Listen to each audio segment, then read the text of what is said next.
Welcome to Legacy Cast, your source for hearing from top influencers, industry experts, and successful business owners who are telling their unique story about life, values, goals, business strategies, and the various causes they are so passionate about.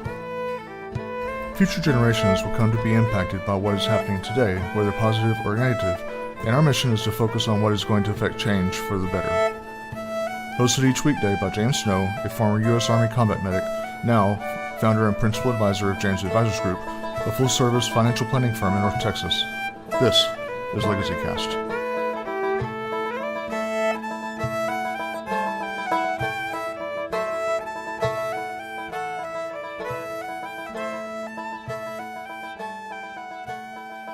Welcome to the program, Legacy Cast listeners. This is your host, James Snow, coming to you from North Texas. And I have a fellow veteran and friend of mine, Mark Dudek, coming to you. He's from the East Coast, and I'll let him kind of go into specifics about that when he comes on. But Mark is someone who has CSD Hardscapes, and he does some concrete work, just really amazing landscaping type area there. So it's something that I certainly want him to be able to tell you about, and let everybody know what he's doing as far as to make the world a better place, and using his skills, his gifts, so to be able to brighten the lives of people. And so, without further ado, Mark, welcome to the program. Well, thank you, James. I really appreciate it, brother. It's an honor. Now, Mark was telling me before we came on, and it's something I want to certainly give an opportunity to mention here. He just came out with an ebook that I'd like for him to tell everybody about, that just released, and that's about the thing that you do in your business with the hardscaping. Is that correct? Yeah, it's more of a generalized step-by-step how-to on how to not only improve the value of your home, but it's a what I call a comprehensive guide to hardscaping. It gives you kind of an inside look from the construction industry as far as doing your planning, doing your research, contacting your contractors, certainly doing your due diligence on researching them, and ways of setting a budget and things like that. So I mean, it's something that I took from the many years that I've been doing this, and figured I'd give the I don't want to say average Joe, I hate that term, but the layman, I guess you could say, kind of an inside guide to help everybody out. Cool. Yeah, and a lot of people do like to kind of do their own thing, and so this allows them to take your wealth of knowledge and then just incorporate that into perhaps being able to incorporate this into their own life and to really make something better, because like they say, your house is your kingdom, and it's your castle, and it's a way of being able to we as men we have that need to provide and protect, and so it gives the ability for people to be able to actually enact that in a very real way. Right. Yeah, exactly. And that was my goal. I'm all about trying to help people with what I know, the very few things I do know anyway. But if I can help somebody, save a couple of days worth of planning, or hundreds of thousands of dollars, try to make this process a little bit easier. I love doing stuff like that. Yeah, and ultimately, that's really what we're on this earth for, is to make things better and to solve problems, to give the next generation something better than we had it. And so exactly, that's one of the many things that I was taught growing up, was leave it better than you found it. So right, yeah, it's something even all the way back to scriptural teachings, and something that we should be very mindful of. Exactly. So when you're thinking about legacy yourself, Mark, just thinking legacy in general, what first comes to mind? What everybody's going to remember you as, what you're going to leave to carry on with this world. So do you feel like it's important that people actively consider and make deliberate action on what they're doing today that's going to affect later? Absolutely. Absolutely. It goes back to what we had just talked about, leave the world better than you found it. I think everybody needs to make that conscious effort. That's the only way, we're going to continue on for hundreds of years. That's true. That's true. So how do your views on legacy and your plans for planning legacy affect what you do in your business? I'm always mindful of it. It's always in the back of my mind, no matter what I'm doing. With the CSD Hardscapes, it's part of my spiel that it's a veteran-owned, family-operated company. I've got my wife, my daughter involved, my son-in-law involved, so that they can learn. So that when I'm ready to not do this anymore, then they can carry on with the business and keep it going. That's Sure. I'd like to keep it going just as long as we possibly can. I'm a big fan of these family-owned companies that have been in business for 80, 100 years. That's amazing. I love to see that stuff. So that's what I'm trying to do as well. Yeah, and it's very commendable because that's very much part of when we're talking about legacies. Some people it's educational, or maybe it's a family-owned business that is their legacy, and in your case that's the same thing here is building Right. something that you want to be strong enough and bulletproof, quote unquote, to where at the time that you pass it to the next generation, they're able to take it and grow it and make it bigger than it was before, and then they can Right. pass it in turn to the next generation. Exactly. So as a CEO, entrepreneur of your business, are there things that keep you up at night about your business currently? Well, in a good way, yes. I mean, I'm constantly thinking of ways we can do things better. I'm always trying to learn. So I'm going over, when I'm ready to lay down and go to sleep, my mind is running, who can I connect with tomorrow to help us with that? Who can I help in the process? So I'm constantly trying to learn, constantly trying to refine our business and like I said, just keep it going. Cool. So do you believe it's important that people create some sort of business planning strategy and financial planning strategy with not only their business, but also even their personal life to have that strategy in place? Right. Exactly. I'm in a lot of groups. I talk to a lot of people. I'm constantly, as I said, learning and trying to improve not only the business model, but my personal life as well. Because I mean, that's really the only way you're going to grow a business is to improve your personal life at the same time. They work hand in hand. If you're not doing good in your personal life, your business isn't going to do well. And the same thing, vice versa. If your business isn't doing well, your personal life's not going to go well. So that that you have to keep them kind of side by side, as it were, and try to grow it. Yeah. I agree. So what do you think are some of the most common reasons that entrepreneurs are failing in their endeavor or just give up when they're trying it? I think a lot of the times, and I've talked about this with several people, a lot of times people their pride keeps them from asking questions. I mean, that's when I first started, that was definitely one of the biggest issues I had. I was afraid to ask. I was connecting with these high profile people in different groups, and I was kind of afraid to ask because I was thought to myself, these high profile guys are up here doing all this crazy stuff, and I'm starting down here at the bottom. I'm a small fish in a big pond. Why would they want to interact with me? And then as I was in the groups longer, interacted with more people and talked to more people, I got more comfortable. And then I started reaching out and asking questions, how do I do this better? How do I do that better? What do I need to do here? And then that's really when my business started taking off, is when I put my pride aside and said, look, I need to learn this stuff. Otherwise I'm not going anywhere. So that was the biggest thing for me. A lot of people expect that, I'm going to make $1 million overnight deal, and it's just not going to happen. I'm certainly a testament to that. I've been in business for a while now, and things are just now starting to pick up the way level up the way I was hoping, 3 or 4 years ago. But again, it goes back to that main ingredient is you got to ask. You cannot be afraid to ask.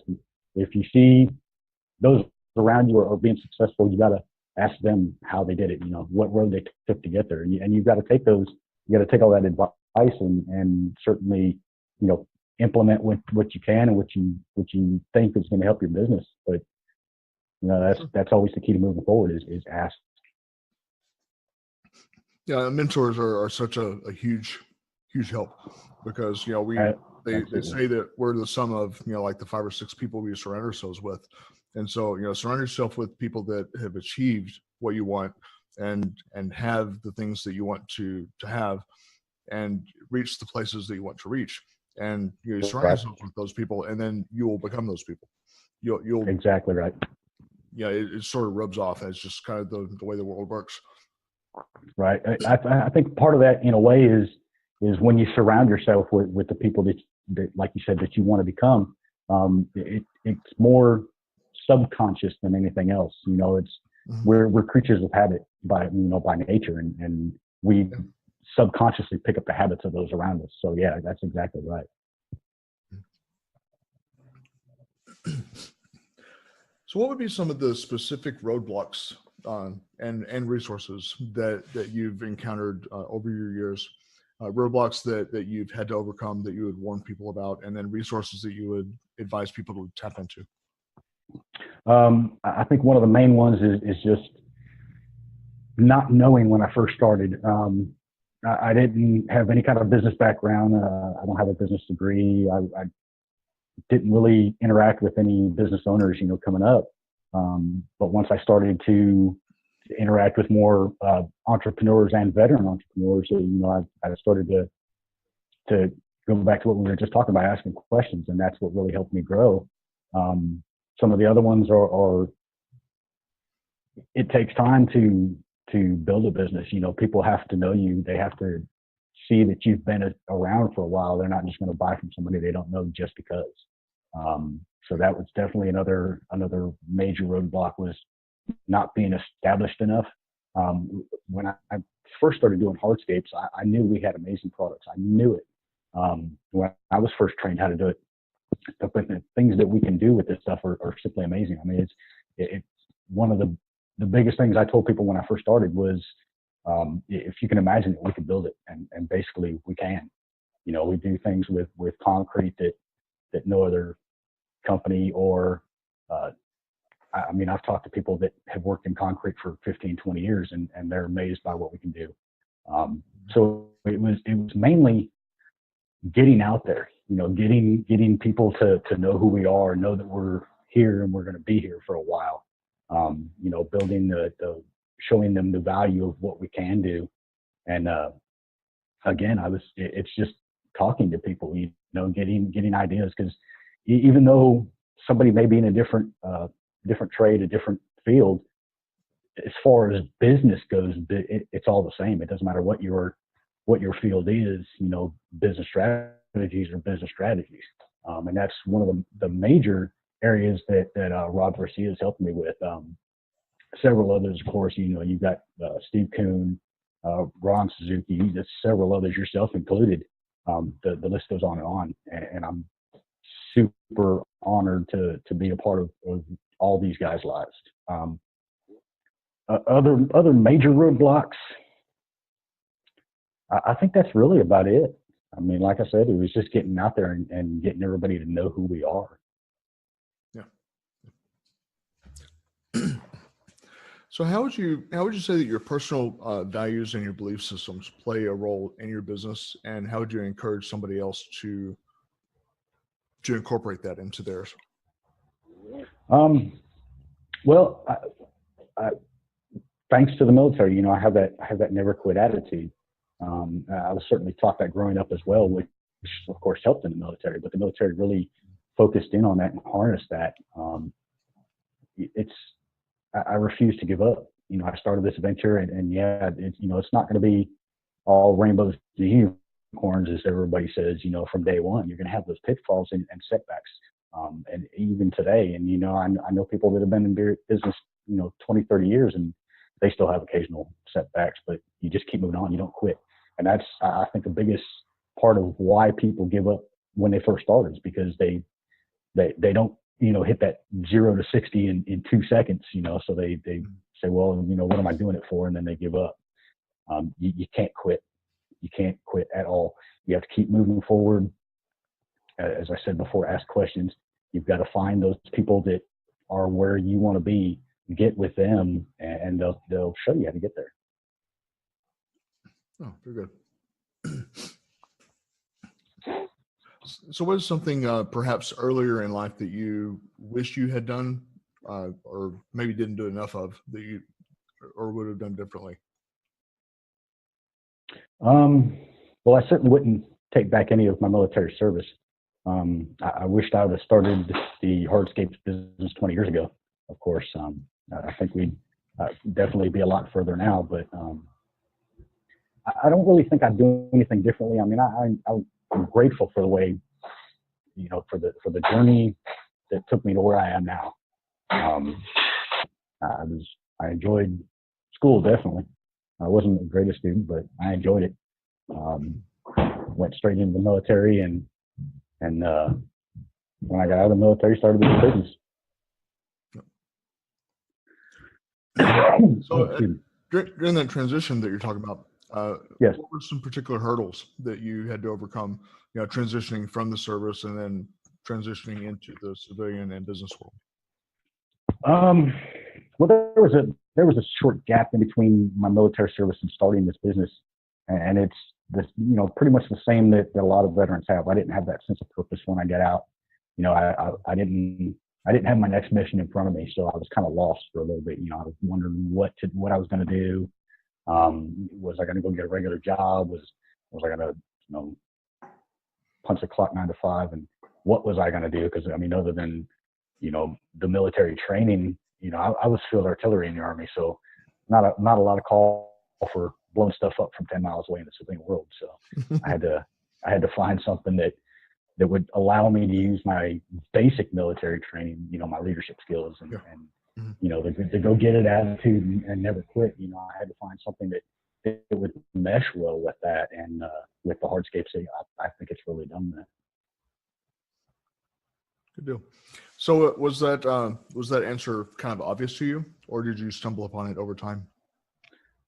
No, I came across it. I was looking for work on a Craigslist and came across an ad, and it was a company that had special training just for veterans. It allowed me to use my GI Bill, so it didn't cost me anything out of pocket.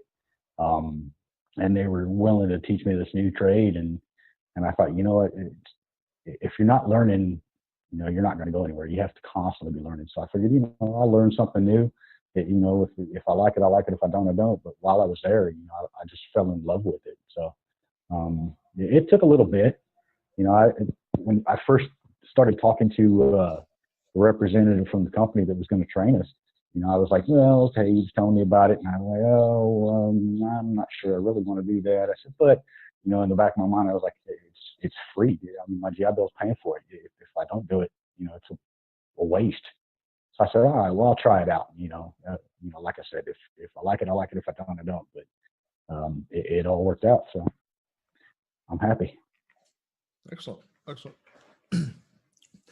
So when you were getting started in your business, maybe you can talk me through what that looked like during the early stages and sort of as it grew, and then sort of what compelled you to make that your business. Was there in particular?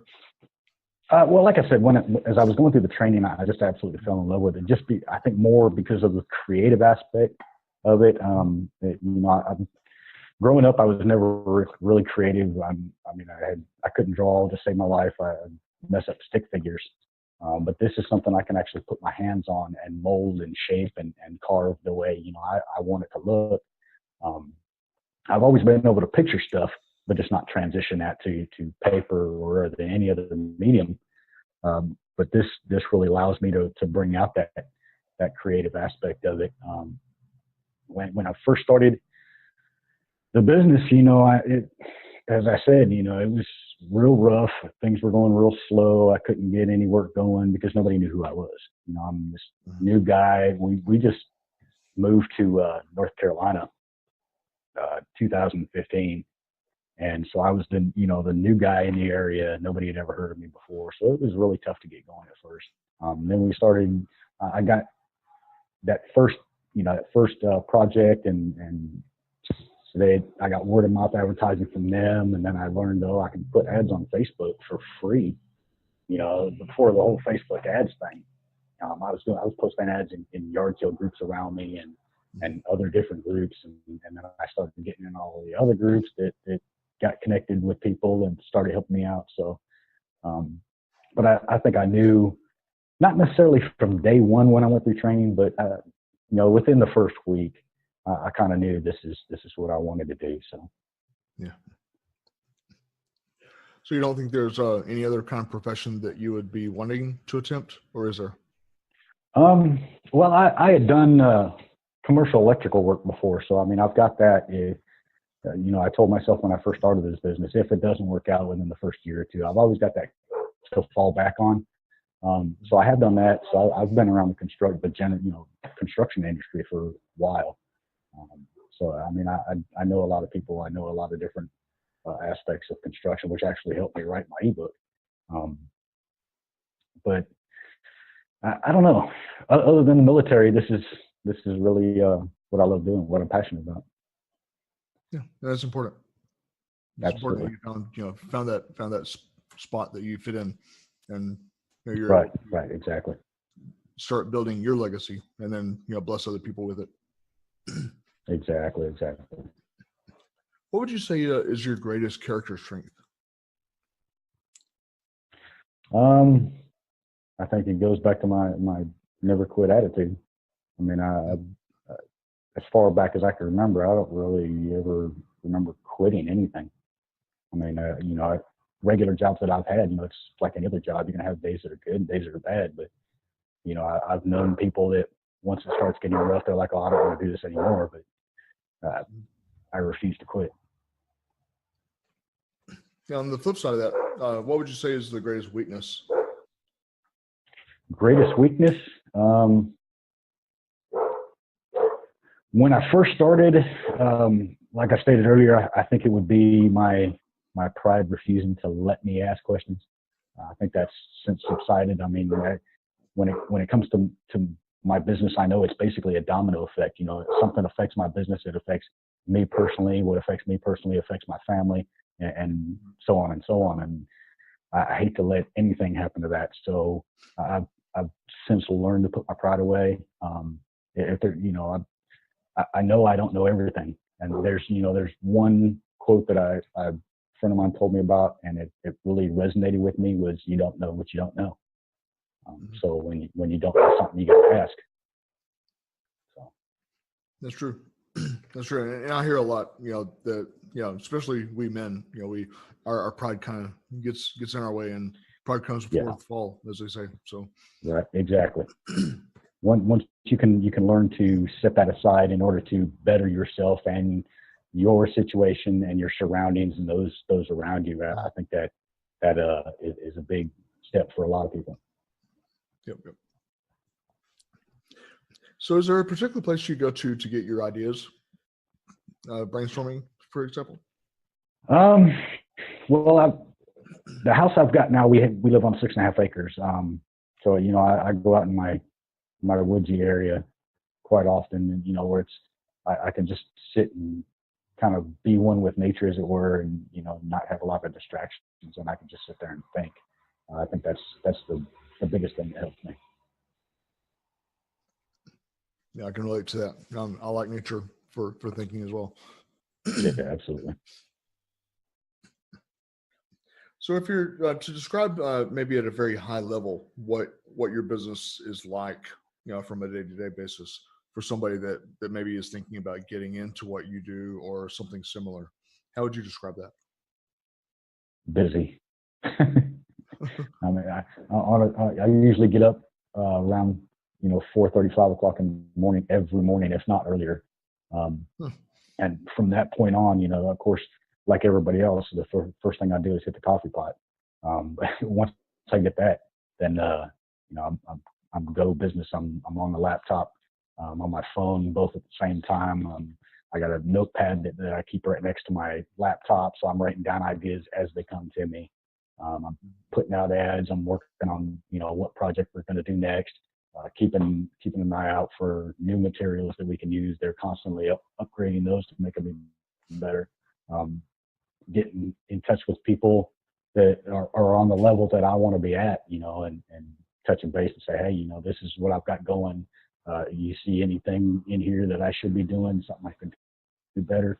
I'm constantly asking, always trying to improve. So, I spend the majority of my day trying to improve business. Like I said, I'm not I don't have an MBA. So I'm learning about business in general on a daily basis. So there's always that aspect of it. I think I spend maybe a third of my day actually actively trying to get new customers and new clients. But other than that, it's trying to better things, trying to better the business, better our products and services and things like that. So it's hectic, but it's well worth it. I'd much rather work for myself than somebody else any day of the week. Yeah, I can certainly relate. So, in kind of winding up our interview time today, I wanted to ask you if you can tell us something that may be a trivia type thing about you that most people don't know about Mark. Most people don't know about me.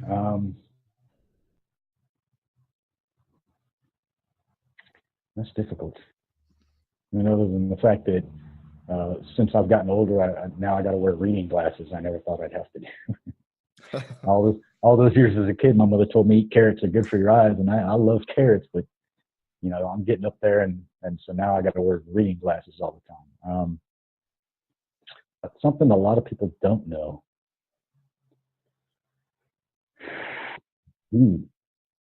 I'm a huge wrestling fan. I've been watching professional wrestling since I was 8 years old. I'm 46, getting ready to be 47 this month. So not something I put out a lot, but those close to me know, but not a lot of other people do, I guess. That's pretty interesting. Well, Mark, I want to give you an opportunity to give your contact information so that people can reach out to you. Also, be able to get a hold of the ebook that you have available. So how would people go about doing that? You can certainly find me on Facebook. I almost knocked my phone over there. I've got my personal page plus my business page for CSD Hardscapes. I've got a website, csdhardscapes.com. I'm on Instagram at CSD Hardscapes. Email is csdhardscapes@yahoo.com. They can email me there anytime. Definitely get a hold of me. Facebook is probably going to be the easiest way to get a hold of me. I only check the business email about 20 to 30 times a day, so Facebook is probably the best way. Excuse me. So, I'm definitely easy to get a hold of. Okay, folks. Well, I enjoyed having you on the program today, Mark, and giving you a chance to kind of talk about what you're doing to change the world, in a positive direction, and what you're doing to leave your mark. And pardon the pun. And so, I had time carving it out this morning and giving our listeners a chance to be able to hear about you and know what you're doing and what they can actually do to make their lives better by what you've put out there. So I appreciate that. And absolutely. As I like to say to all of my guests, I will see you around the bend, my friend. Absolutely. The honor was mine, James. Appreciate it. Thank you, sir. Bye. You've been listening to Legacy Cast. Thank you for joining us today, and be sure to come back next time as we speak with more top influencers, industry experts, and business owners from around the world.